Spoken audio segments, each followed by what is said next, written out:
So hello there and welcome to Boxing Media Hub. We're proudly in sponsorship of Falcon Contracting and Jam's Boxing Chat.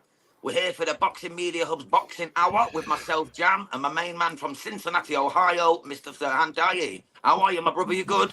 Oh, I'm good. How about yourself over there across the Atlantic? Yeah, man, not too bad. It's really sunny today. Real hot day, mate. That's hence the shades, because I've got French doors and the glare's going right in the eyes. Oh, same here. So nice. It's the same here in Cincinnati. The temperature's going to boil to about near the 90s today, and I got to work in it eventually later on tonight. Oh, bless her. I don't envy that one, man. I don't envy that at all. Yeah, it's been a good week. It's been a good week, mate. It's been a good week. Weather-wise, it rained a bit at the weekend, but we'll get there. It's been a wild week here in the It's been a wild week here in the States for many reasons. I'm sure everybody knows why. Yeah, definitely. With the Donald Trump assassination attempt, my God, mate, what was that about? All I gotta say is, whatever side you're on, just be happy he's alive. Exactly, yeah, that's it, mate. That's it. There's no place in politics for violence, I'll tell you that now. No. How does anything get solved like that? You know what I mean? It's pointless. It is. Right, let's get to the main reason we're here, which is boxing talk. We're going to start with the weekend cards from what happened last weekend. So we'll start with Batagaziev, who beat John O'Carroll by stopping him in the 9th round. Did you get to watch that fight? He was very impressive. He was very impressive. WBA super featherweight title, that was.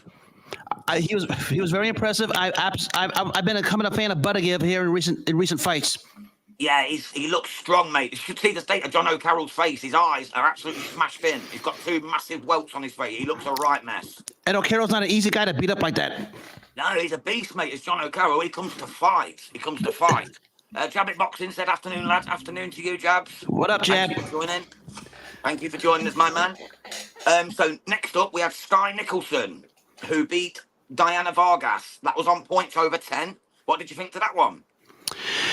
About as perfect of a fight I've seen in the women's division in quite some time. She was very, very impressive. I love me some Sky. Honestly, B-Nick has got something special about her, mate. The Aussie's going all the way to the top for me. She is. I think she's going to clean up that division. She's on her way. Definitely. Sam from SW Fight Hub has joined us. Big up, lads. Big up to you, Sam, mate. Shout out to you, Sammy. By the way, you have good stuff as always. Oh, he's a great lad, mate. He was on STBX the other day with Steve Spivak. Absolute fantastic. I gotta check that. Give that a watch. I gotta check that out. Yeah, it's ever so good. Now I'll send you the link in a bit. It's ever so good. Right, so next we move on to Ray Murataya. He beat Tevin Farmer on points over 10. What did you make to that one, brother? Funky decision. I'll just leave it at that. And it's sad because Tevin Farmer is one of those old school hard workers that you enjoy to watch, and he's been victimized by the political aspect of the sport forever, and here's another case of it. Yeah, I thought he'd actually retired, Tevin Farmer, to be honest. Yeah, I didn't know he was fighting until the other day. Of course, it was late put together because of what happened with Janabek with his dehydration scenario, which we'll talk about later. But I was surprised he was still fighting. But Sorry, carry on, Serhan. Yeah, but I thought for a guy who was out for a while, I thought he looked pretty good. I think Murrieta is going to be a good fighter down the line, but I thought Farmer won it. Yeah, to be honest, I had it close, but I just gave it to Murataya, but it was definitely close, and I wouldn't have argued if it was a draw or if Tevin had got it by a round or two, you know what I mean? It was that sort of fight, wasn't it? I agree. Definitely. Håkan Johansson's joined us all the way from Sweden. Big up to you, Håkan, my man. He said, good morning and good afternoon, lads. Thank you, Håkan, my brother. Right, so up next then, we had Jaron Boots Ennis, who of course beat David Evanesian in round 5. It was a TKO because Evanesian had a broken jaw. What did you make to this? I enjoyed Boots' performance. I was a bit disappointed in David, to be quite honest. I expected a little bit more, but when your jaw gets broke, what are you going to do? Well, first of all, I just wrote an article about this on my X blog from the site We Like Sports. If it's up, you're all more welcome to read it. I was impressed. We got a chance to see him live in full action.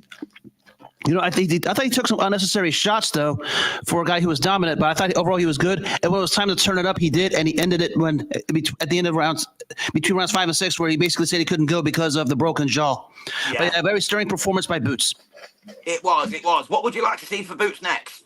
What would you like to see at 147, or would you like him to move up to think he's a bit big at the weight? Because people were saying he looked drained at the weight. I thought he looked fantastic now, to be honest, but I give him 1 or 2 more fights in that class before I consider moving up. The eventual fight for him, the eventual fight for Crawford, probably someone like a Brian Norman Jr. right now would be a good one for him. Yeah. Brian Norman Jr. would be my pick at the moment. I think Yeah. Bud's just a little step too far at the moment, and Bud's got to deal with Magramov first, which is a tough ask in itself. Boots might be a stronger. Norman Jr., though, I think is a little more polished. Yeah, definitely. Be a good fight. I'd enjoy it. I think so, yes. SW Fight Hub has said, love Boots putting himself in danger to deliver a performance. Proper fighter. Yeah, exactly, mate. Not like Shakur the Ball. I agree. Hawkan has said, Barrios in a unification fight next for me. Yeah, I'd be up for that, Hawkan. It wouldn't be one I probably would favor Boots. I think Barrios would probably, style-wise, is tailor-made for him.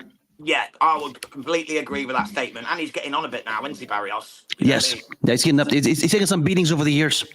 Yeah, tough fights do take their toll over time. Right, next after that, we had Jalil Major Hackett. He beat Peter Dobson, which was a good performance, over points and 10. What did you make to the Major? And who would you like to see him in with next? I cut highlights of this. I can tell you this much. Dobson's not an easy guy to beat. He's not, mate. He's not. He's a tough man, a tough man. So it was a good win for Jalil, certainly. Jalil, yes. There's options out there right now. Obviously, I don't have a preference, but I think he's trending up. Like we've seen others, he's trending upward. And at some point, we're going to eventually see him against good opposition. But I thought he was very sturdy against a very quality guy in Dobson. Yeah, definitely, mate, definitely. And for any Jalil Major Hackett fans out there, he's joining Mr. Neutral on BoxingMediaHub Friday night. I think it's midnight or 11. But make sure you tune in for Jalil Major Hackett on BoxingMediaHub. That'll be a good, fun show. Yes. Right, so moving on, we had Aaron McKenna. This was on Monday. This was in the Prize Fighter series. He beat Giovanni Estea, and that was by TKO in round 10. Did you get to watch that one on Monday in the Prize Fighter series? I see a couple of guys posted. I got a chance to see it. Man, that McKenna is extremely impressive. I said you guys had some guys over there in Liverpool, and even you told me about a guy in Ireland. That's probably I think that's the one you told me about. I was impressed. Yeah, he's a fantastic fighter, mate, honestly. And I'll quickly move on to the next one, which was Kieran Conway. He beat Yelilati, hard name to pronounce. He's Chinese. He TKO'd him in the 7th to set up the semi-final encounter between Aaron McKenna and Kieran Conway. That is going to be some fight in the semi-final of Prize Fighter. I think you heard my voice when you were talking. I think you know where I'm headed with on this. I was impressed with Kairon. Also, that's going to be a whale of a fight in that what they have going on over there in Japan. That's going to be a heck of a fight. Kairon and McKenna.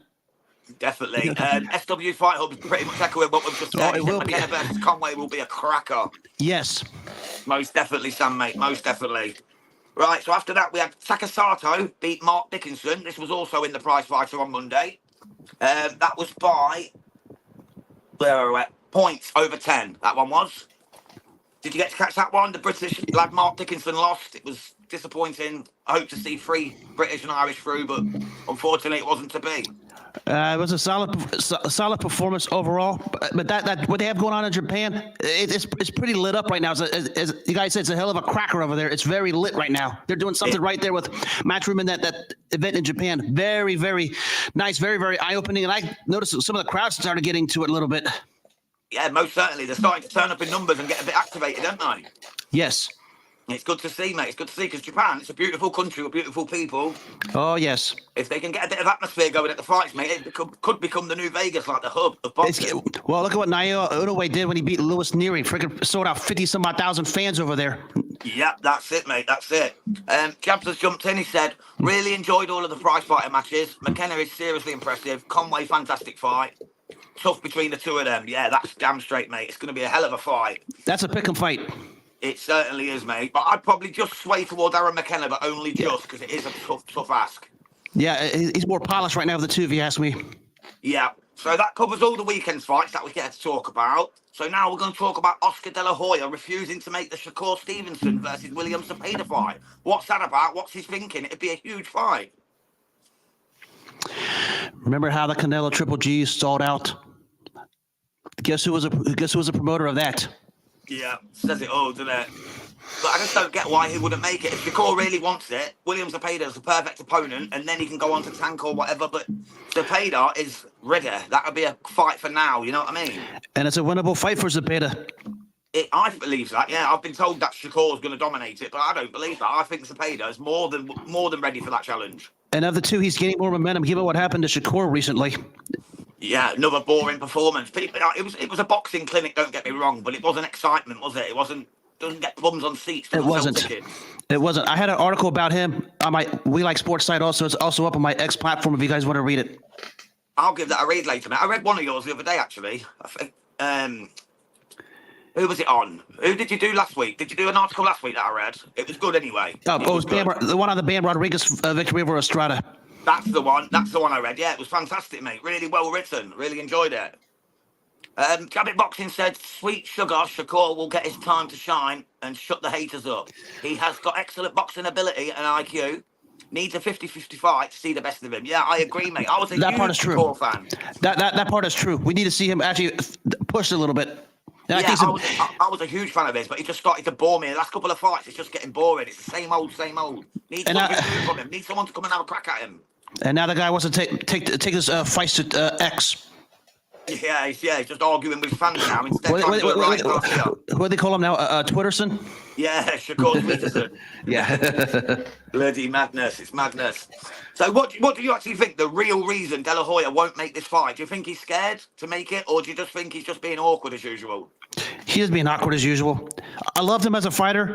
Ducked no one. Fought the best available. But as a promoter, he's been something totally different. Yeah. That's why I always, when I spell his name, I spell it Hoeya. The Hoe being, excuse the language, ho, because that's what he's become as a promoter. I mean, if you see my post on X, you know what I'm talking about. Most definitely. Mr. Styles 619 has joined us. Big up to Mr. Styles. He said big up to Jams and Serhan. What's up? Thank you for joining Mr. Styles all the way in Ontario, Canada. Shout out to Canada from the States. Shout out to Styles myself. Yeah, he's a great lad, mate. He's Mr. Styles. Right, so after that one, we're going to talk about David Benavidez. Now, this man has said that he wants another week to decide if he's going to fight his mandatory. What's that about? Why isn't he just getting it done or giving it up, you know? I think my facial reaction is because I'm getting a little tired trying to explain to the casual public what the hell this is all about, especially about this. Because here we go again. He had a chance to push. He was going to be the mandatory for Canelo. All he had to do was activate it. He would have gotten it. What happened was he took the fight against the corpse of Alexander Kovalchik, another guy who I didn't think was fighting until that fight was announced. He wins. I had to decide between Canelo or the people better BF winner. He said he wanted 2 weeks. Now he wants an extra week. What gives, dude? For a guy who's a monster, you're about to be too picky. I'm sorry, know what? You basically are tamed, or what we call in the States, a tamed monster at this point. Yeah, that's it. And he's not a Mexican monster either, he's an Ecuadorian monster. No, right. Mr. Styles has said he's holding out hope that he'll fight Canelo. Well, I don't think that's going to happen because Canelo's fighting Eubank Jr. now, so that ain't happening. Mr. Styles said big up Hawkan, and Hawkan has said big up Mr. Styles. Shout out to Hawkan. Everyone is picky in boxing. Yes. There's one thing for a business side of boxing. There's another thing to be blatantly picky as this. Yeah, it's not quite ducking, but it's not. It's just not right. It creates a perception, because I remind people about the fiasco back in the early 90s. You guys probably aware of this in England when Riddick Bowe threw the belt away to duck Lennox Lewis. That's a duck. Yeah, definitely. And he ended up fighting Garza, didn't he? Yeah. Right, so next up, we're going to talk about that in a bit anyway, so we'll get to that. The next topic was Yanibek Alim Kanali, collapsing at 160. Is he too big for the weight? Was he dehydrated? I don't get this. He's a professional. He's a Kazakh-style master.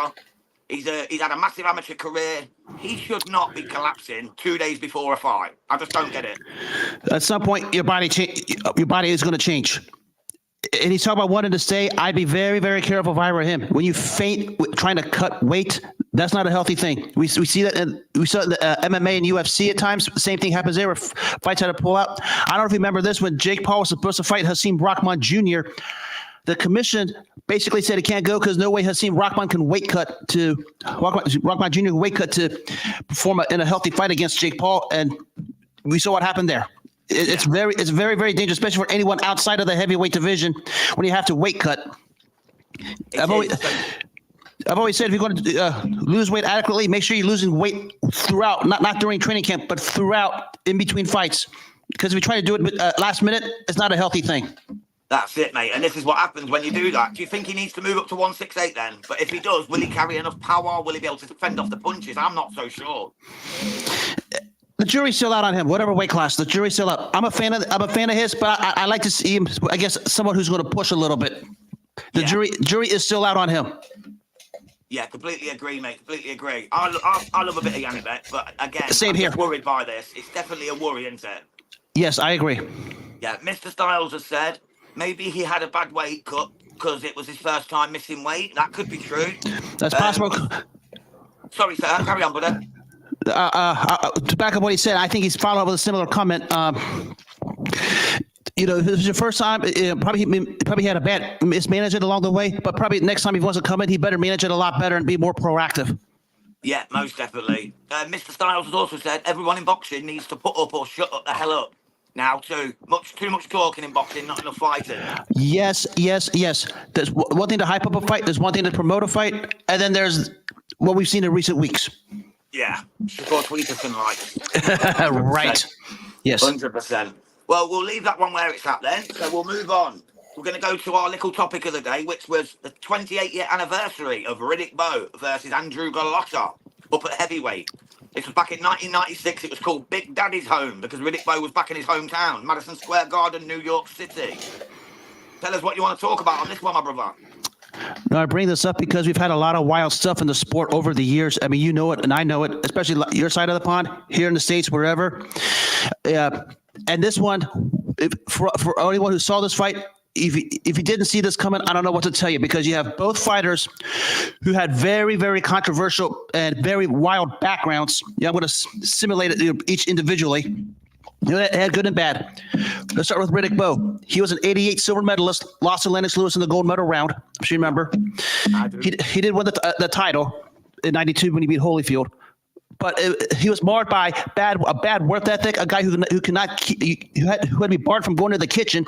One time, there's a story that they had to buy a lock and chain to lock the refrigerator to prevent him from going to eat so he can stay in shape.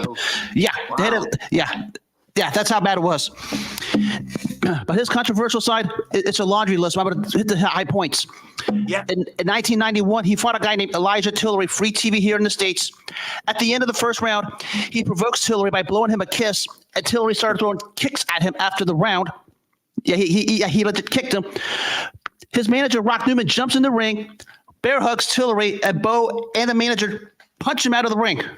Oh, my God. Yeah. I didn't see that one. Yeah, this is back in 91. It was basically on free TV here in the States. Tillery was rightfully disqualified, but it was a sign of things to come because they were all about the theatrics that are about to come. I mentioned the win over Holyfield in 92. They found a way to get Riddick Bowe to actually prepare for this because, I mean, what was the prize at the time? The heavyweight title of the world. Yeah. Guess who was at ringside doing the pay-per-view version of the fight in the States? Is it Lennox? Yes. After the fight, Lennox was given analysis. Riddick Bowe and his manager, Rock Newman, goes around to ringside, taunts him to his face because they were trying to set up, because Lewis had become the mandatory, doing all kinds of bull rubbish, tell him he's nothing. Lennox Lewis casually just sits there, looks at him, says basically, bring it on, I'm going to knock you out, to his face. And Riddick Bowe and Rock Newman just basically ran away after Lewis said that to his face. But Bowe literally beat Golota twice by disqualification, didn't he? And then he was meant to fight Lewis, but he retired rather than fighting him because he was so poor in them two fights. Yeah. But that's where it led to what happened 2 months later. You guys probably seen it because I think it was televised in your country first before here in the States. The tossing of the belt in the garbage can. What? Yeah, that's where you know the theatrics were coming about. In 94, 14 months later, 14 months later was the Holyfield rematch.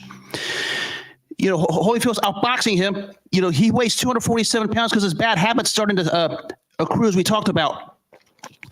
But guess what was marred by that fight? I think you know where I'm about to go. From the skies, Fan Man. Yeah. He lands on the ring ropes, finds himself in Riddick, where the camp of Riddick Bowe is, and Riddick Bowe's team beats the snot out of him. I did not know this. I saw it on the documentary. One guy hit him with a walkie-talkie, flashed in the face, and the guy was out cold. I mean, he was like this. Yeah, he was out cold. Yeah. But the thing was, the bad habits of Riddick Bowe were starting to see there. The whole event, his wife, who was pregnant, had to go to the hospital because she fainted. His trainer, Eddie Futch, who was in the 80s, developed a shortness of breath and needed an oxygen tank to make it because the Riddick Bowe saga was about to begin, and they saw it coming. Fast forward to 1994, a fight against an undefeated prospect named Larry Donald. You know the face-off they had? The press conference? During the face-off, he sucker punches Donald twice out of nowhere for no reason. Just yeah, he sucker punches him. And after he beat him, guess who he decides to go after? Lennox? No, George Foreman. Oh, bloody Big George. Yeah. He just won the title for Michael Moore weeks before and begged Foreman for a title shot, and Foreman just sat and laughed at him. Yeah, good on him. Good on Foreman. Yeah, and another one is, of course, the third fight with Holyfield. If you follow the trilogy of Bo Holyfield, was marred by low blows, punches after the bell, rapid punches. Bo did all of that in that trilogy, and that third fight was no different. Because every time he hit Holyfield in the blow or back of the head, Holyfield would get mad and start to war with him, and that's what Riddick Bowe wanted to do. He wanted to provoke you to for your style of voice, drag you down to his level. Yes, yeah. Well, before I get to the fight, I want to keep that in mind because it's about to rile up. Now I want to get to Andrew Galata. Did you not know? Fact of the day: the same Olympics, Lewis won the gold.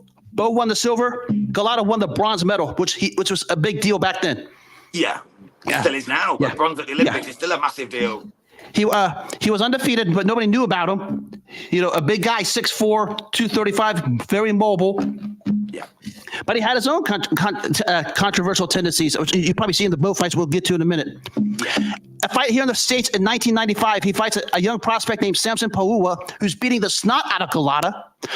But Galata ducks down, rams his head into to Paua's nose and face, like move his head. Yeah. And he bites him in the neck. No, he bit Samson Paua in the neck. Oh my God. Animal. After that round, his cornerman asked him, "Did you bite him?" He once said, "I had to bite the MFer." Bloody hell. Yeah. I knew he was a bad boy. Yeah. He won the fight because that fight basically turned the fight into his favor because, it basically just messed up Paua's mind, and Galata stopped him in 5 rounds. Next fight, he fights Stenell Nicholson, another young prospect. He's dominating the fight.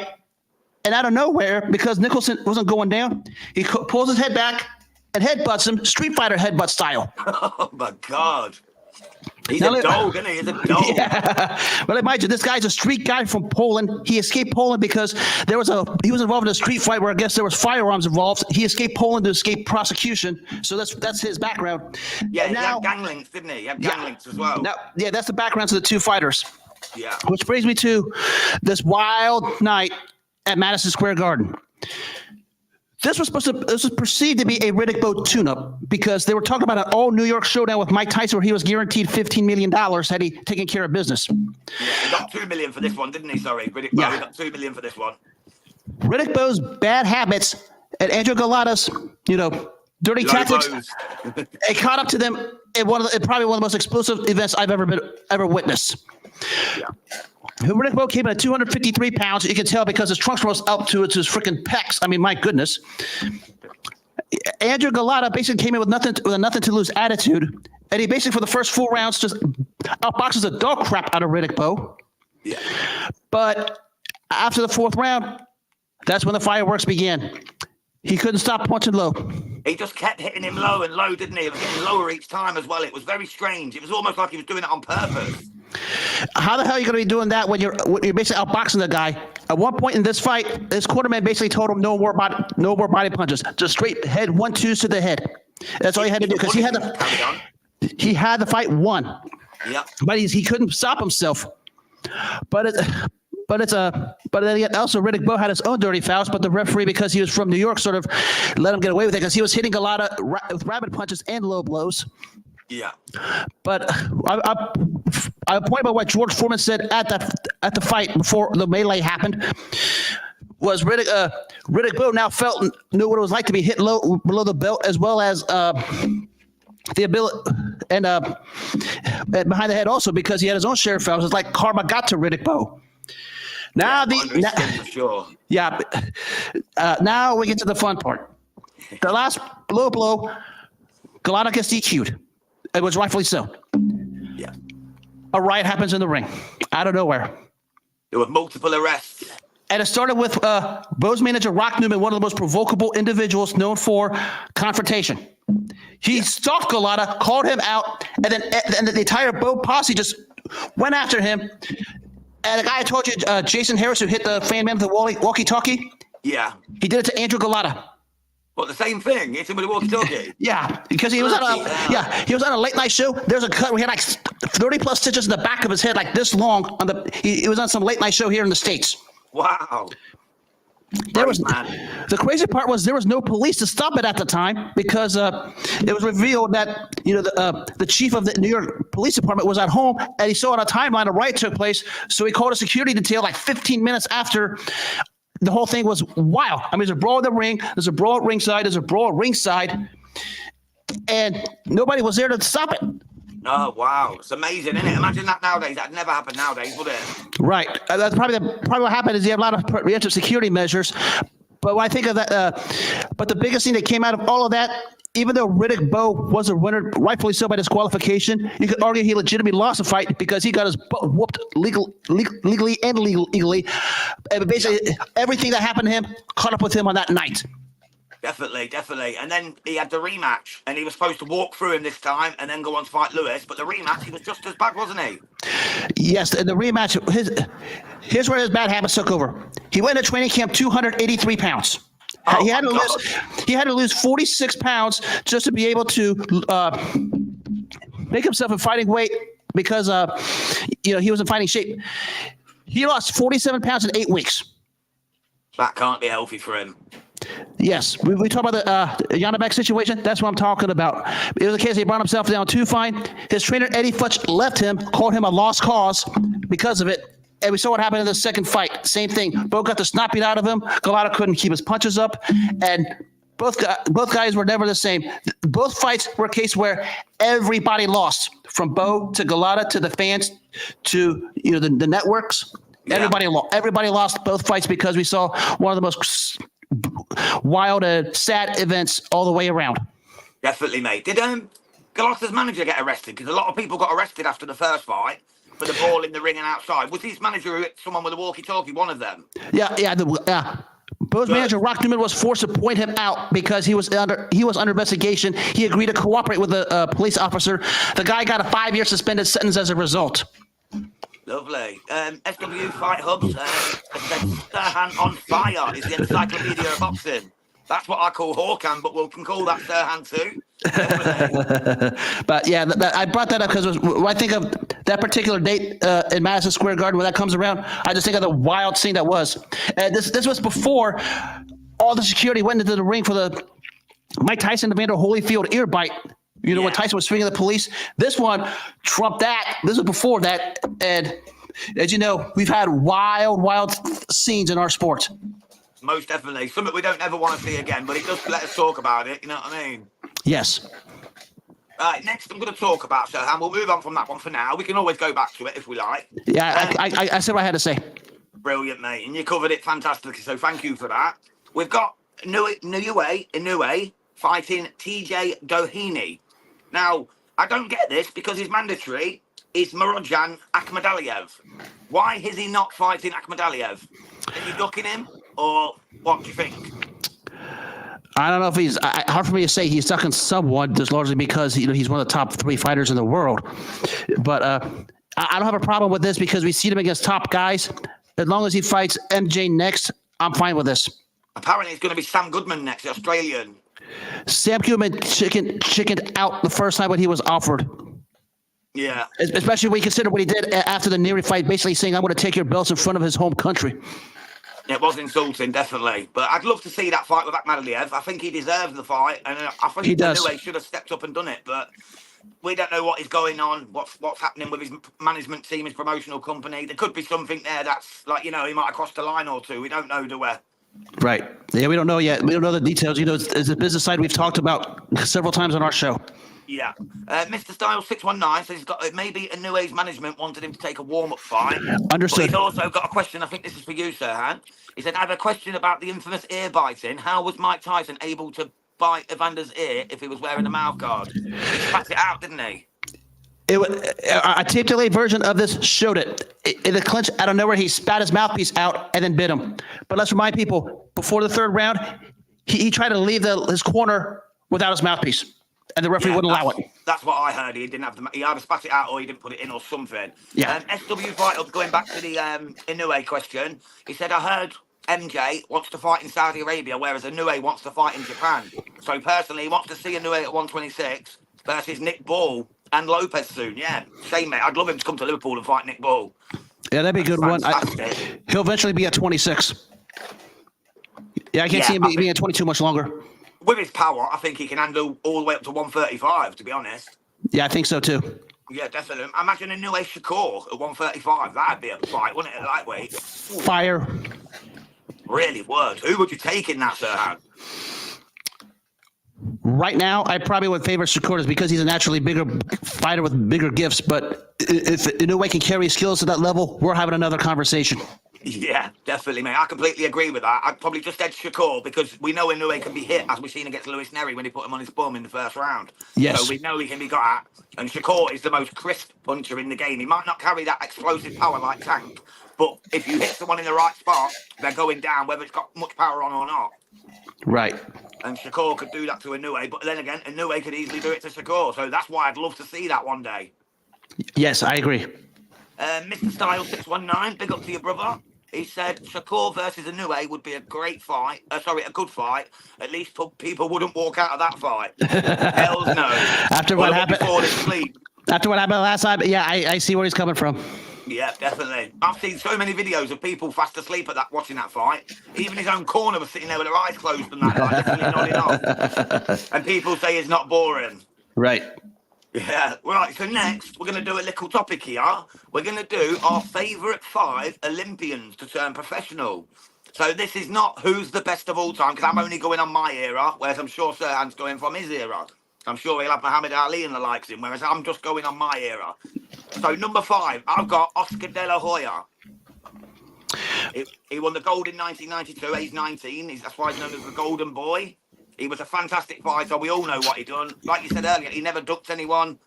He might be a shit promoter and a bit of an arsehole and a bit of a cokehead. But apparently, by the way, I'm not saying he is, I'm saying apparently. But he was a fantastic fighter and he lit up that Olympic Games in 1992. Loma. You got Loma at number 5. Yeah, this guy was superly impressive. I mean, what can you say? 2-time won 2 gold medals, 2 world titles. Also won a silver at a world amateur title. He was one of the outstanding fighter of the 08 Olympics. I mean, and of course, you see what he's done as a professional. The guy was just phenomenal. He also won gold in 2012 in London. Yes. Over here, mate. Fantastic. He was fantastic, mate. He's in my list, but he's a lot higher than that. That's all I'll say for now. Number 4, I've got Roy Jones Jr. Now, he would be higher in my list, but it was literally I was 6 years old, 5 years old when this was. So I remember watching it, and I remember the robbery job that he got in that final in Korea. It was terrible. We'll be talking about that. We'll be talking about that robbery here in another week or two because we're going to be talking about Olympic fighting in a couple of weeks. My number 4. I'm going to go on the way back machine here. A fighter named Teofilo Stevenson. I'm gonna pull up his right here while I'm reading this. If you know, there was a time Cuban politics were about back then with Fidel Castro. Teofilo Stevenson couldn't turn pro. I think part of it later on, it was revealed in an interview he didn't want to because he cared more about his people than chasing the paper. Because he called boxing a trap for it, which he has a valid point. But you could argue for his time, he was probably the most decorated amateur. He won 3 gold medals, 68, 70. No, 3. We won 3. Yeah, 72, 76, and 80. He didn't. They stopped going to. There's some Cuban politics prevented him to go on for more Olympics because he could have won more medals. He beat. He holds victories over Felix Savon and even late 70s fighters like Tony Tubbs and Tyrell Biggs, who was a well-decorated amateur himself. Great fighter. Yeah. And people were talking about him fighting Ali the second he went to pro, but he never went pro. Teofilo Stevenson was that guy as an amateur for the longest time. Fantastic. Thank you, Serhan. Mr. Styles has said, I'd take a Nui in that fight. So going back to the last fight against Shakur. And Mr. Styles has said his are number 1, Mayweather, number 2, Loma, number 3, Usyk, number 4, Shields, number 5, Katie Taylor. Thank you, Mr. Styles, my brother. Right, so we're at number 3. I've gone for Lennox Lewis, who, of course, won gold in 1988. Again, a bit before my time, but I have seen it, and I do remember it around the early 90s, you know, when my dad used to show me all these stuff. Right. And I couldn't have a list without putting Lennox in it. Sugar Ray Leonard. Yeah, I was going to put him in mine just out of respect, same as Muhammad Ali, but I didn't because, like I say, it's a bit before my time. But talk to us about him, mate. Talk to us about what made him so exciting and why he was such a good amateur and professional. 1975 Pan American Games, he won it. Of course, the gold medal in Montreal in 76.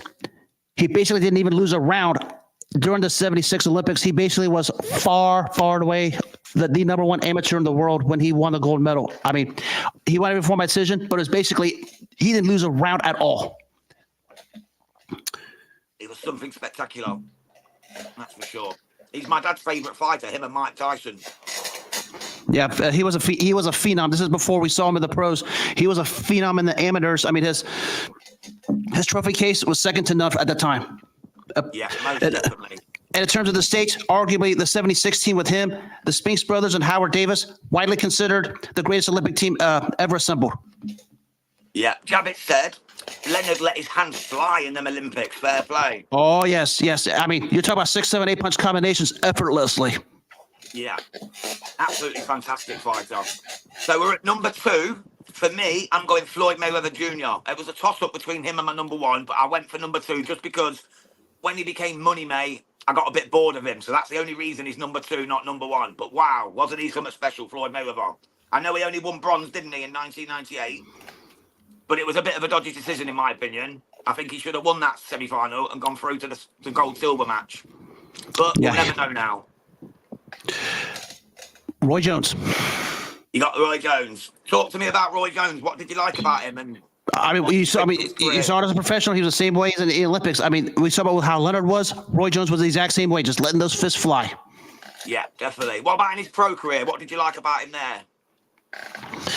I mean, he ascended to the number 1 fighter in the sport. What he did at James Toney in '94 was probably the most virtuoso performance I've seen in a fighter pitching a shutout. The way he did against a top fighter, the way Toney was going into that fight, a fight that was a virtual pick'em. Jones basically just dusted him off like it was effortless.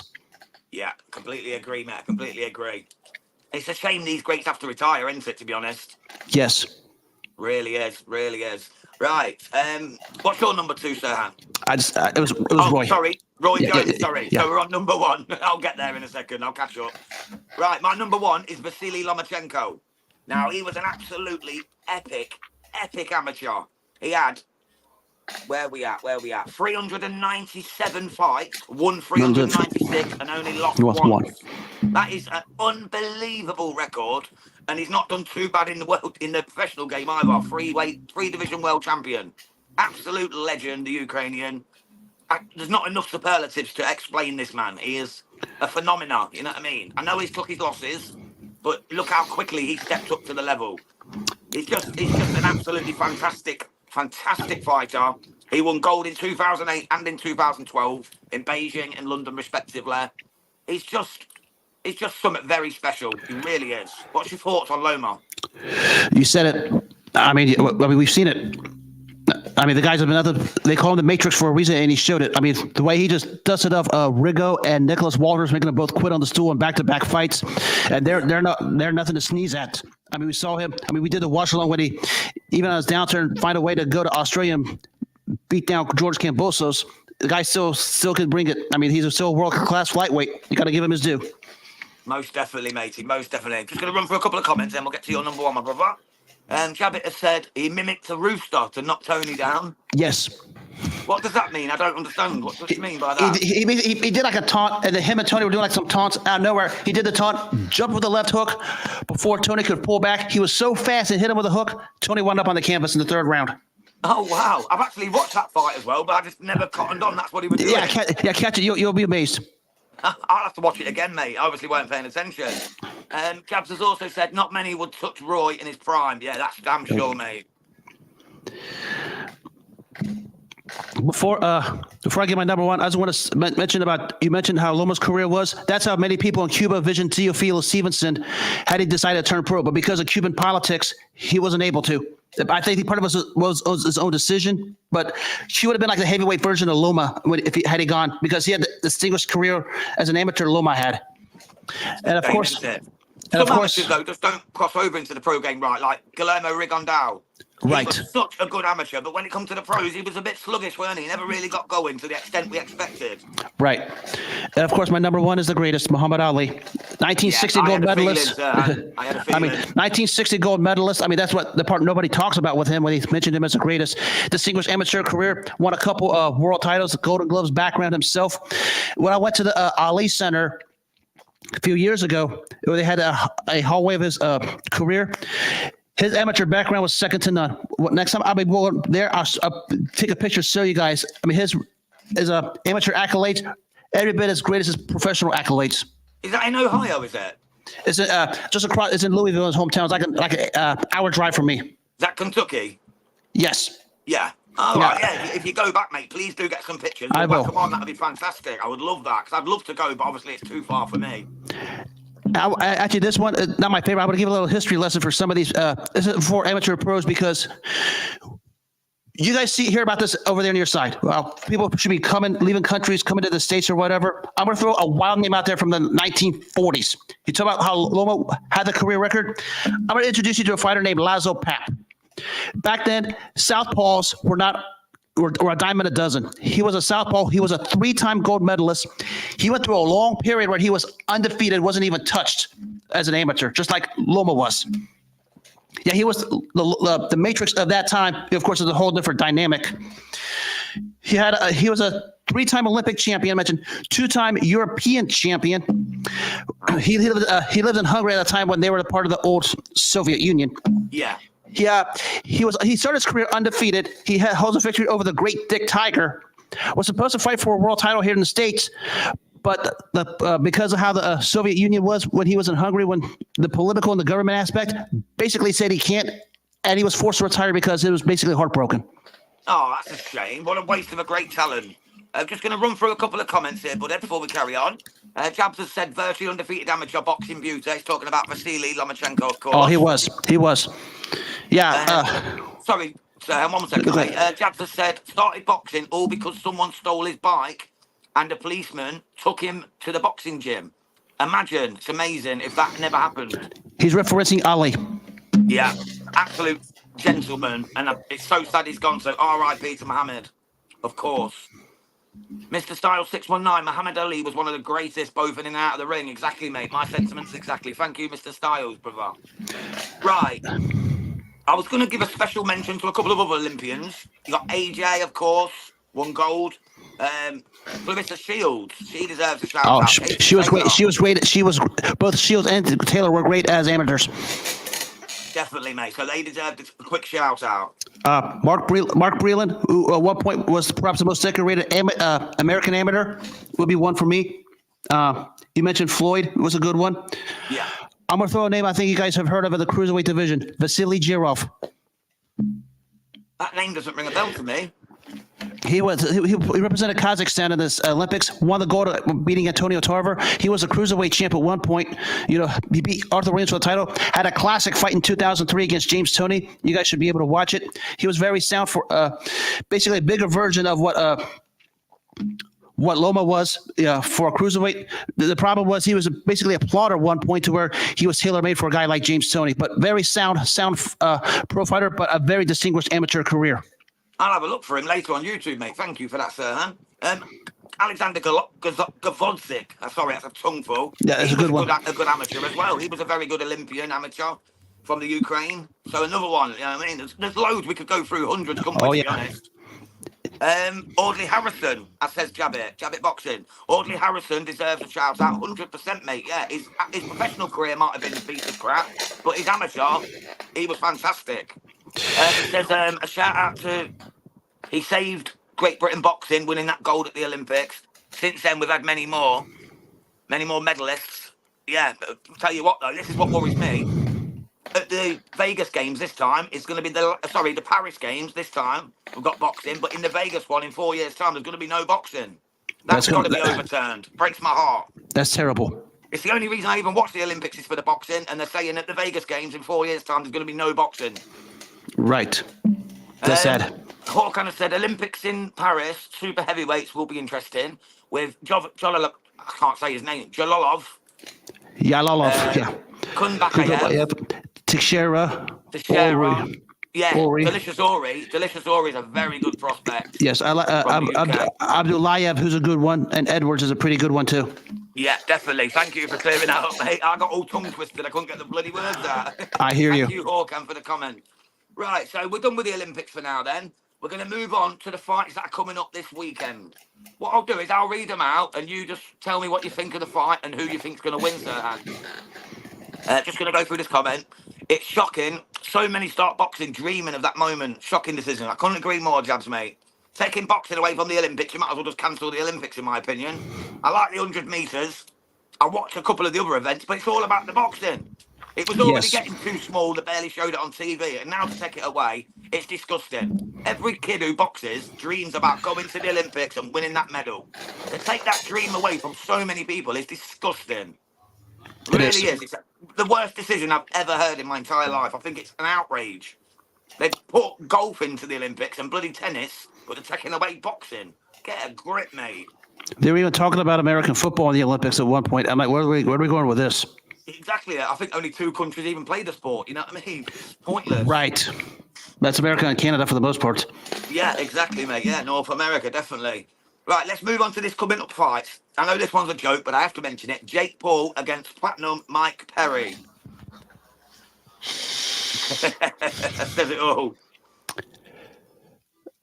This guy just wants to be in the limelight, doesn't he? He does.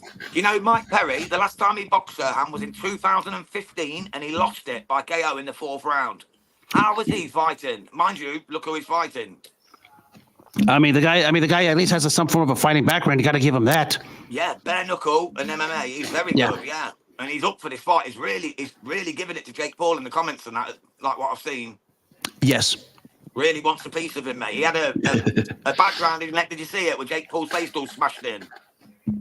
Yes, whatever it takes to see Jake Paul skull crush on the canvas, I'd pay to see it. Oh, definitely, mate, definitely, and that'll derail the Mike Tyson job for December, wouldn't it? Would probably be the best. Probably the best thing. Yeah, Mr. Styles has said the Olympics have become a bit of a joke. Yeah, if I take boxing away, it's a massive joke.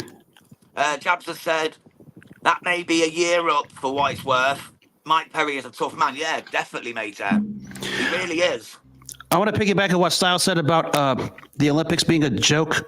After the Roy Jones robbery, they try to do a very, very bizarre system called a point system where points are basically landed punches.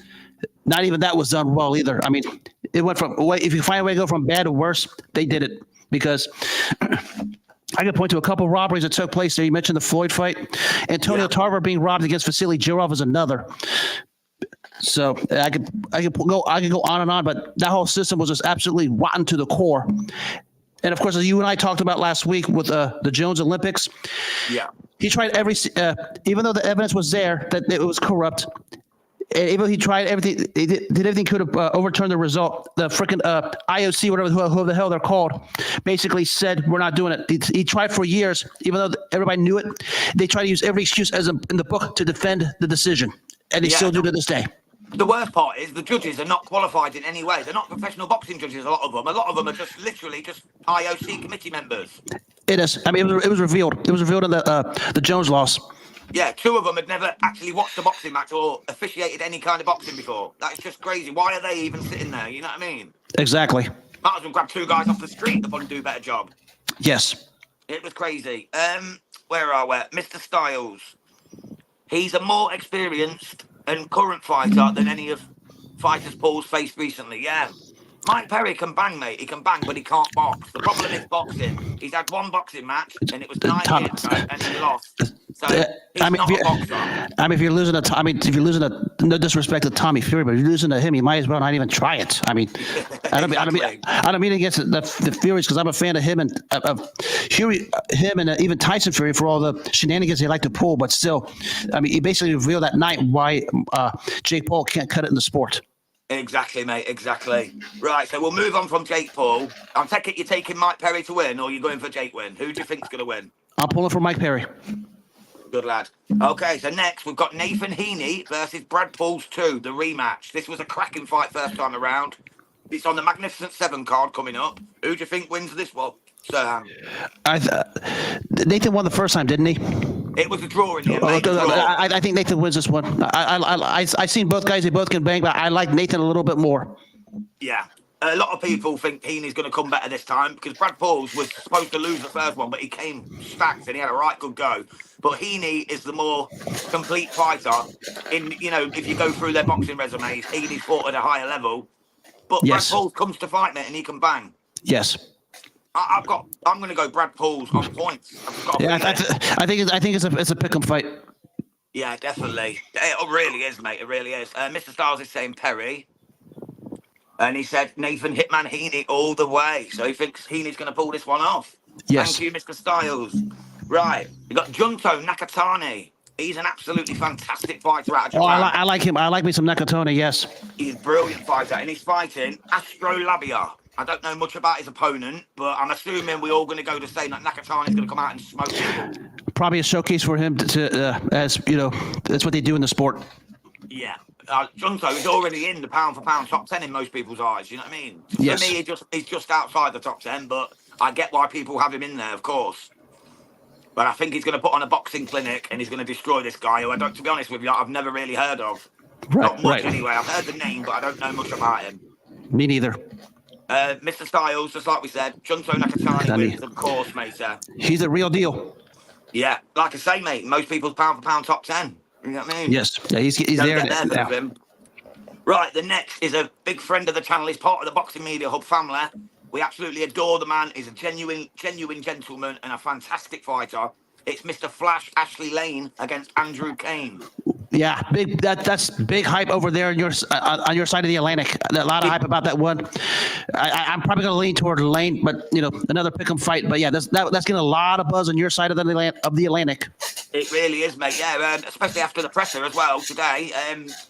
Andrew Kane walked up and grabbed Ash around the throat, tried to choke him out. Wow. It's mad. But Ash just stood there smiling at him, just saying, "I'm here, mate. I'm here. I'm ready." You know what I mean? Takes no shit to Ash Lane, mate. He's defending his British and Commonwealth bantamweight titles, and he's standing on business. He knows he's 33. He's got to get the job done, and I think he will do. Even though Andrew Kane has got 11 wins, 10 knockouts, it's a tough man. But I think Ash Lane's going to take it to him and stop him. I think Ash Lane stops him. And when you get those Commonwealth titles, especially over there in Britain, it's a big deal because it helps you become more globalized because you go from Britain to the whole continent of Europe, and then you become globalized. That's why you position yourself for world title fights. That's what Lennox Lewis did on his way. When he moved to London to become great, to become the all-time greats among the heavyweights. Exactly. Ashley Lane wins by dominance. Go on, Mr. I think Styles. so. I think so. I hope so, my brother. I really do. Håkan Johansson has said, "I'm not finished with Olympics women lightweight. 60 kg will be great. With Kayleen Harrington from Ireland, Beatrice Ferreira from Brazil, she's fantastic, the beast, and Estelle Mosley from France. Best women's weight at the Olympics."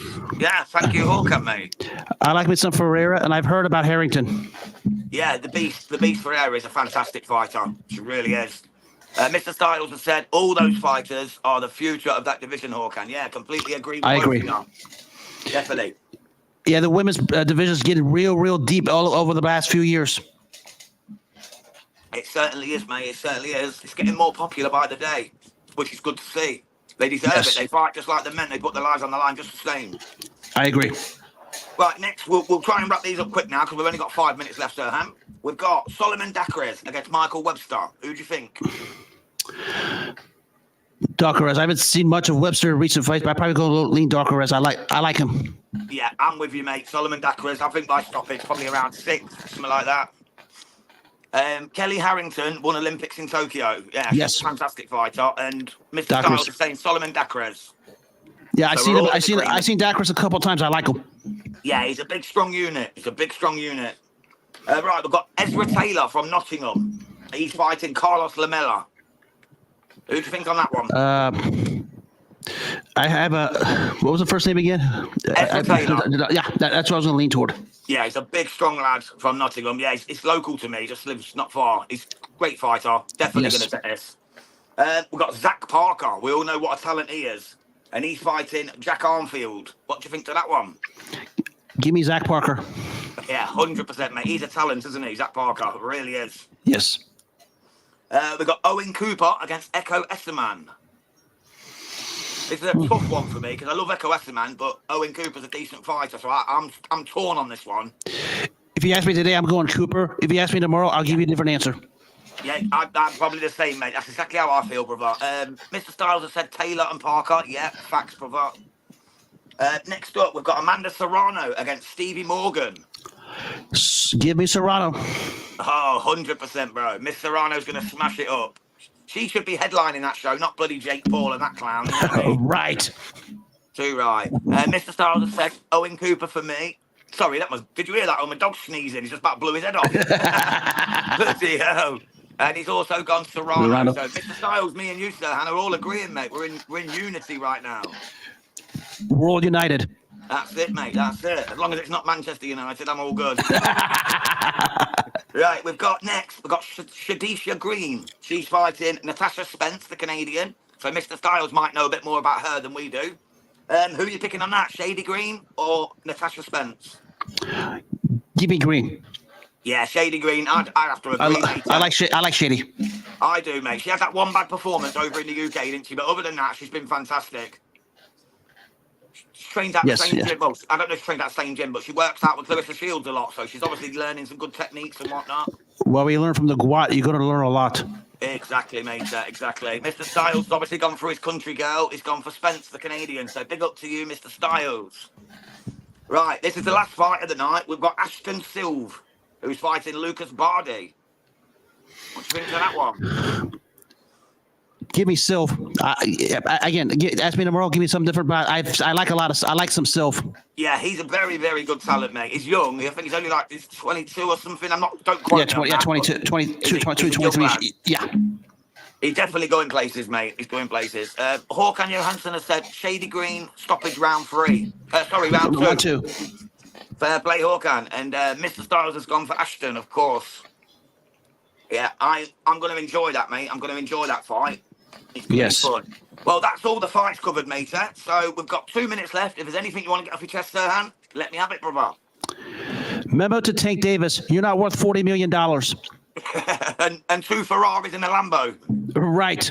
That's the new rumor. And you want $40 million to fight a guy who's on the downside of his career, and you're going to be a heavy favorite against? Congratulations. You look worse than what you already do.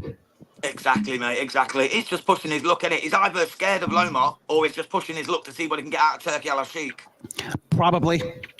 Because forgot about Chantel Cameron. She fights this weekend. Bless me. I'd rather opponent, but I think she wins. I like her too. Yeah, definitely, Mr. Styles. Chantel Cameron wins that. Same as Serhan says. He's going to win. She's going to win. I seen the presser earlier. I can't believe it put it on my bloody list. My bad. Håkan has said Chantel Cameron calling out Michaela Mayer. Yeah, that'd be a good fight, matey. That would. That'd be decent. That'd be a good women's scrap.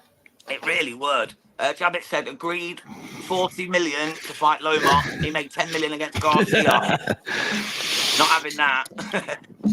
Sam from SW Fight Club has said, bang on the money, Serhan. Ridiculous fee for Tank. And then Jabit has said, Chantel, great fighter. Queensbury. Yes, just joined Queensbury.